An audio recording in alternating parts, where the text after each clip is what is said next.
तो बहुत बड़ी भूमिका पे हो। मनुष्य जन्म में आए हो, मनुष्य जन्म दुर्लभ है, मिले न दूजी बार। और पक्का फल जो गिर पड़ा तो बहुरिन लागे डार।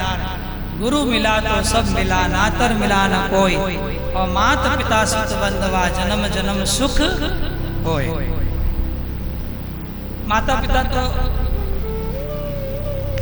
वो भी भाव के भूखे, सेवा कर लो। तो सेवा में तन अर्पण होगा तभी आपका जीवन सफल होगा। तो ये भाव मन में जगाना है।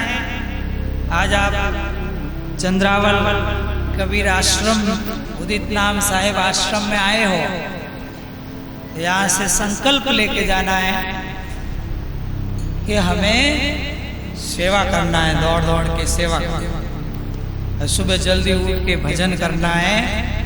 नशा पता कभी नहीं करना है, कोई भी प्रकार का नशा जीवन में नहीं करना है। नशा तो नाश की जड़ है। कई लोग यहाँ आए, उन्होंने गुटखे छोड़ दिए, बीड़ियाँ छोड़ दी, शराब भी छोड़ दिया।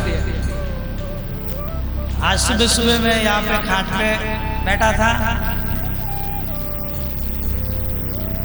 हाँ नहीं, सुबह वहाँ पे था करुणावत्सल आश्रम।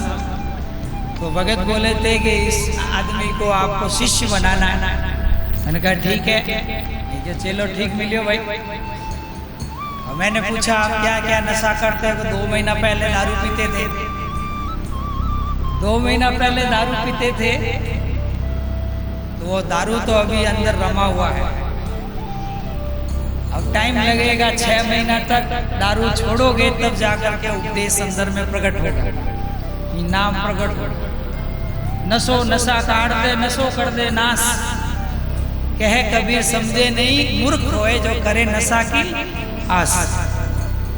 नशा नहीं करना, और जो साहेब के जो नियम है उसको धारण करना।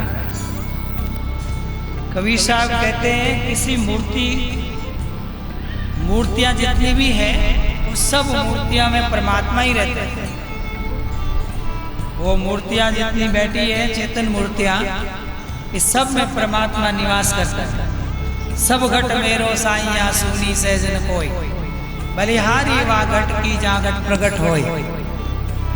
और जितने फोटो हैं, जितनी मूर्तियां हैं, उनको अच्छी तरह से आदर दो, सम्मान दो कि वो हमारे महापुरुषों की छवि है।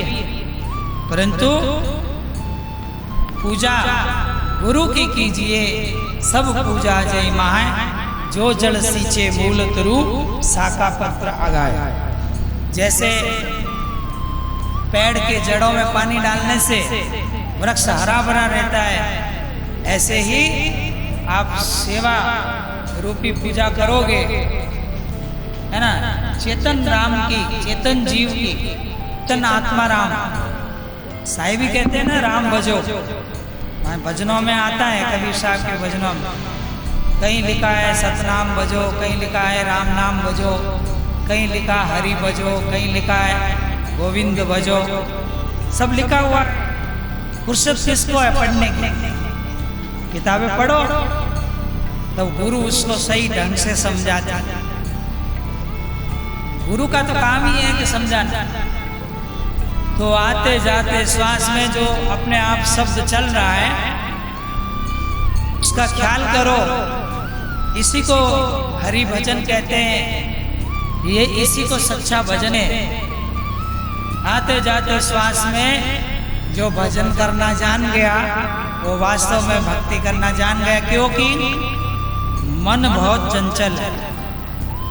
जब तक आप श्वासों को रोक करके, श्वासों का संयम करके भजन नहीं करोगे, जब तक अंदर में ताकत नहीं जागेगी, शक्ति नहीं जागेगी, रोग भी नहीं मिटेगा। आपके अंदर बहुत सारा रोग है, भले ही ऊपर से नहीं दिखता है, अंदर में बहुत रोग है। तो नाभि से श्वास चलता है, त्रिकुटी तक जाता है। आते जाते श्वास में आधा घंटा रोज सुमिरन करोगे तो रोग निकल जाएगा।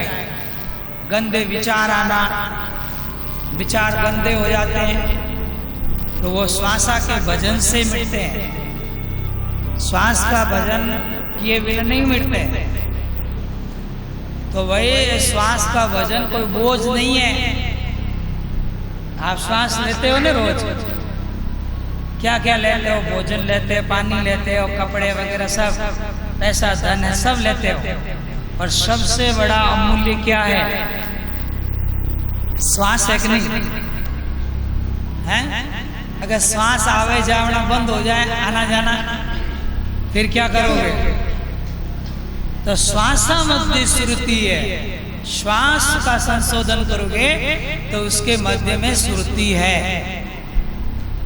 और श्रुति मध्य तार, और श्रुति के मध्य में एक तार लगा हुआ है। उस तार से सुर चढ़ेगी तब उसे नी अक्षर सत्शब्द प्राप्त होगा। इसलिए भूल में मत रह जाना।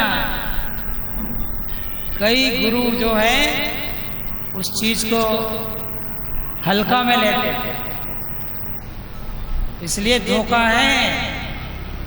तो श्वास श्वास में नाम ले वृथा श्वास मत खोई, और ना जानो इन श्वास को आवन होई नहीं होई।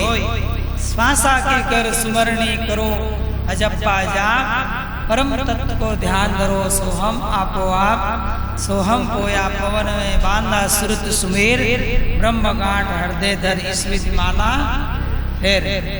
माला श्वास श्वास की फेरेगा कोई दास, 84 भर में नहीं कटे कर्म की फांस। किसको आदेश कर रहे? कबीर साहब धर्मीदास जी को आदेश कर रहे। श्वास श्वास में नाम ले वृथा श्वास मत खोए, ना जानो इन श्वास को आवरण होए नहीं। तो आप हमेशा तसल्ली में रहें, विश्वास दृढ़ बनाए रखें। आपको वही नाम दिया जाता है जो कबीर साहब ने धर्मीदास जी को दिया। वही आपको ज्ञान सुनाया जाता है जो कबीर साहब ने धर्मीदास जी को दिया। तो आप तसल्ली में रहे, निर्भय होके चालनो हमारी हेली, यानी निर्भय रहना। तो बहुत सारे लोग जो डायरेक्ट भजन की बात करते हैं, कोई डायरेक्ट भी चढ़ जाते हैं। जिसके घर में लिपट लगी हो, डायरेक्ट चढ़ते नहीं चढ़ते। लिपट रहा तो पहला रोकड़ दीजिए। तो आपको पसीना बहाना पड़ेगा, पहले लिफ्ट लगाना पड़ेगा, खरीदना पड़ेगा, फिर एक खटका लगेगा, सीधे ऊपर चले जाओ है। परंतु वो खटका जो आप लगाते, वो लिफ्ट लाते, वो बिना पैसा आती क्या? वहां भी तो पसीना बहाना पड़ेगा, पैसा लाना पड़ेगा। तो आपका भी डायरेक्ट मार्ग खुलेगा। डायरेक्ट मार्ग कब खुलेगा? पहले आपको परिश्रम करना होगा, है ना। पूर्व जन्म की कमाई और गुरु की कृपा से आपका डायरेक्ट भी रास्ता खुलेगा। पर कबू का आवे चाल शब्द की, शब्दों में बाग लुकाई रही है। कभी कभी वो चाल आपके अंदर आ जाएगी कि आप डायरेक्ट भी चढ़ जाओगे, परंतु नित्याभ्यास नहीं छोड़ना।